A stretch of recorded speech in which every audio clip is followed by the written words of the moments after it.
Well, good morning, good afternoon, good evening, wherever you are in the world. You are here live with us at Co-working Live with Red Worldwide. And I'm Dr. Patience Jackson Rose, and we are so excited that you are here with us today. And so, with that said, we're going to jump into our Focus Friday topic. Okay, we've been working on decision making excellence. And last week, we talked about the psychology of decision making, and today we're going to really start working on the internals of decision making and what it means for us to make faster decisions. How can we make decisions faster? Well, we're going to really talk about that today and understand, what excuse me, what we need to do, to really present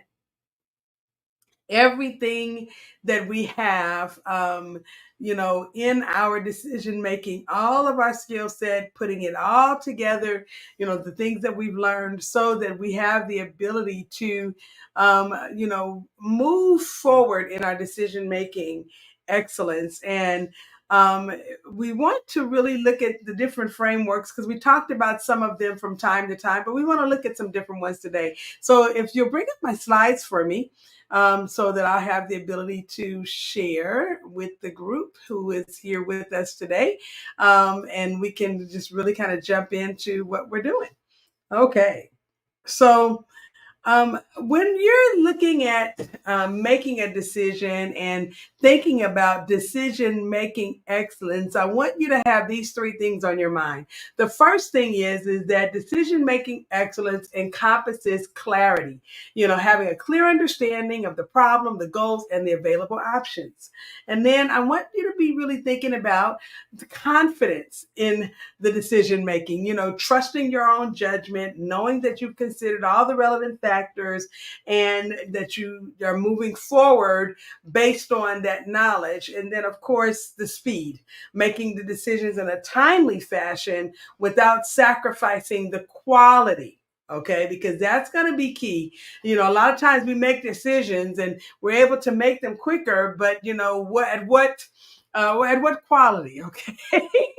And so we don't want to sacrifice quality just for the sake of time, but we got to understand that there is a real benefit to being able to make a fast decision when possible. So we want to look at the competitive advantage. When we are able to make decisions quicker, it allows us to capitalize on opportunities that other people in our industry may not be able to and adapt to the market conditions as they change. It's very important that you're thinking, in the realm of, what does it mean for me to have the competitive advantage, having this unique edge, that I can actually jump into something, quicker and take advantage of that share of the market because I got there first. Okay. And just saying. All right. And then increase productivity. When you're able to make a faster decision, they oftentimes will lead to a more efficient use of your time and the resources, and it results in higher productivity. And then lastly, improved risk management. When you are able to make a faster decision, you have what we call agility, and we did a whole couple of sessions on agility. It keeps your organization able to respond to unexpected events and minimize the risks or the potential risks. And so there's something called the OODA Loop Model, and so we want to take a look at the OODA Loop Model because I think it will give you some options here. So OODA is an acronym, and it stands for Observe, Orient, Decide, and Act. So let's kind of take a look at what that could mean for you. Well, in the observe phase of OODA, you're gathering information from your environment, figuring out, you know, what it is that you could be doing or what you need to do based on, what is happening. Okay. And you're looking at your own environment in your business, as well as environmental issues that might be in the industry, at large. And then you want to analyze that information and formulate a model mentally, okay, based on the information that you observed, that you collected. You're going to look at it and formulate this model inside of your mind as to how you could, see or perceive, what is happening. And then you're going to choose a course of action, decide, based on the orientation, based on the observation that you have, and then you act, then you implement. Okay, so OODA is really simple. It's simple to use. Observe, orient. Make your change in what it is that you're going to do inside your mind first, and then decide on how you're going to move forward, and then you implement. Okay, and that's literally what you want to do. Now, there are some pros and cons of the OODA loop, and so we want to kind of look at the pros and cons. Well, the pros are it does encourage rapid analysis, and it improves your ability to adapt, and it can lead to a decisive action. However, it can also sometimes be overly simplistic, and it can lead to a hasty decision because of the simplicity. And then sometimes it's just not suitable for complex situations. Okay, but there are other options. And so we're going to look at the 6 thinking hacks approach. And I like this one because, there are some very huge benefits to it. So let's take a look at the 6 thinking hacks approach. Well, the white hat focuses on neutral facts and data. The red hat considers the emotions and feelings. The black hat identifies potential risks and problems.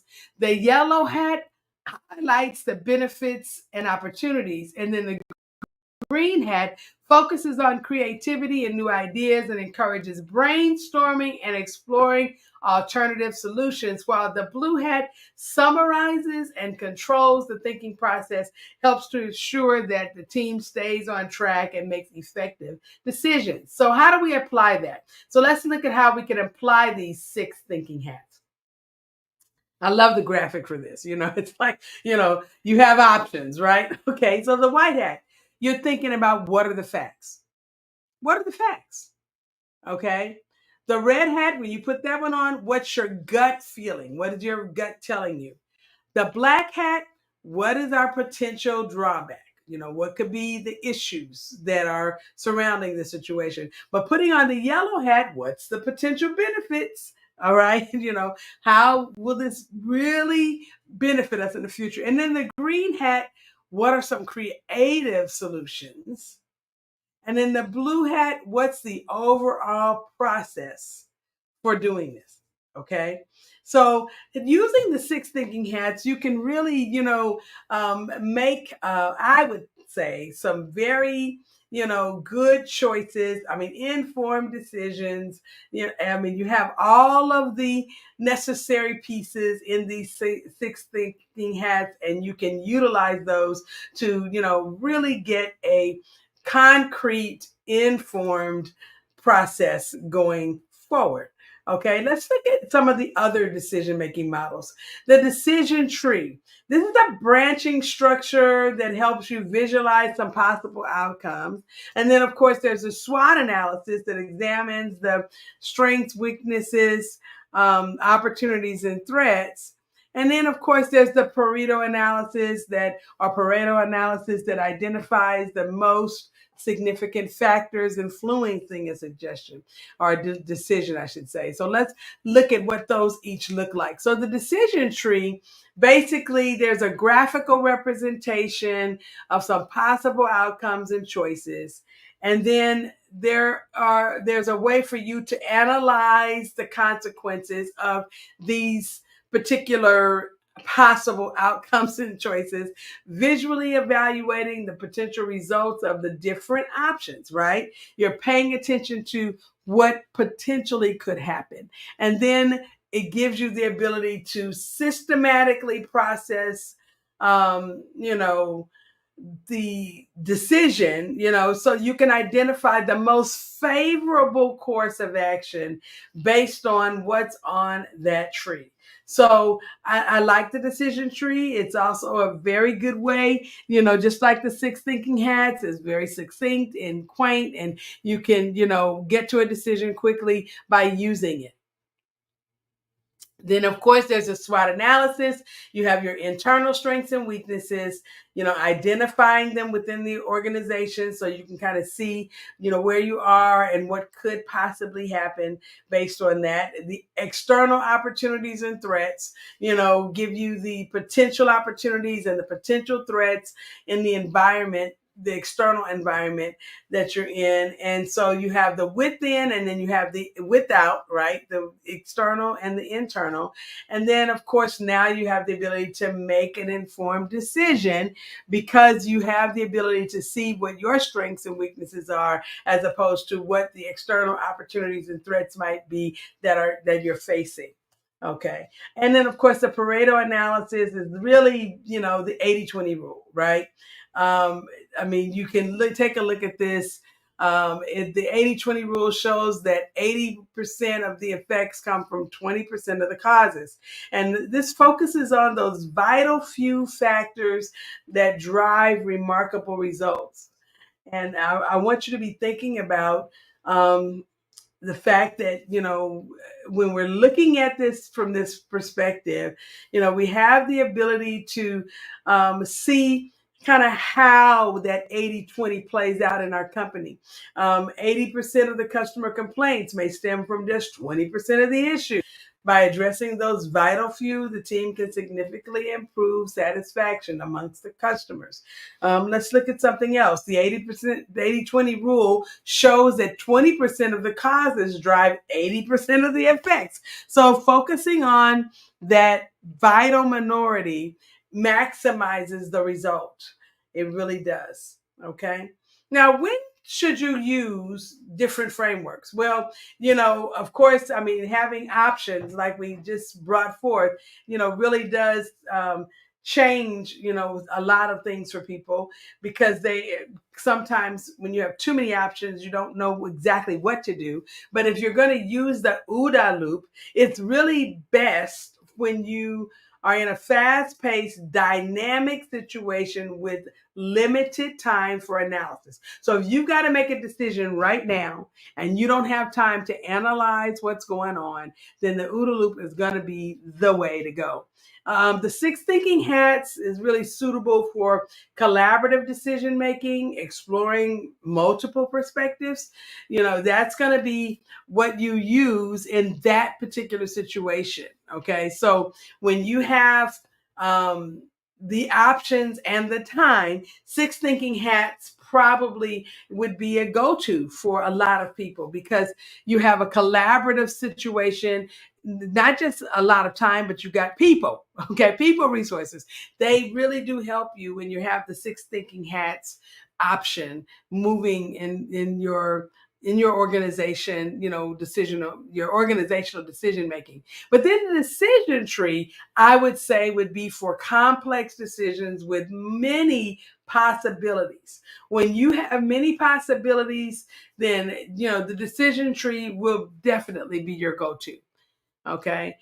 So what are the keys for mastering decision making? Well, some of these keys we talked about last time when we talked about decision making excellence. So let's jump into it. Self-awareness. Understanding your own biases, strengths, and weaknesses are going to be key when you are mastering decision making, especially fast decision making. You really need to understand if you've got some cognitive biases going on. You've got to know what those are, and you need to be able to address them so that when it's time for you to make a quick decision, you're not playing around in that area of fixing whatever it is that's going on with you, self-awareness wise, while you're trying to make this fast decision. And then also being able to practice, regularly engage in decision-making exercises so that you can become more proficient at it, and more proficient at it quickly. right? And then lastly, of course, seeking the feedback from others to improve your decision-making process, because that's going to be key in helping you to become, again, more proficient and to be able to speed your time factors up. All right. So these are really the important things to be mastering when we're looking at, creating the opportunities for our decision making. And I want you to be thinking about, as we're at the end of this particular session today, but I want you to be thinking about what you can do to practice. How can you, position yourself so that you use certain things to help speed your decision making excellence? Because it is going to be very important for you to remain in a position where, you are constantly thinking of what is the most important thing, in your organization, when it comes to creating models for making faster decisions. You don't just want this to be something that you're working on. You want to make sure that other people who are in positions to make decisions don't end up taking weeks and weeks and weeks to finally decide how things are going to be done.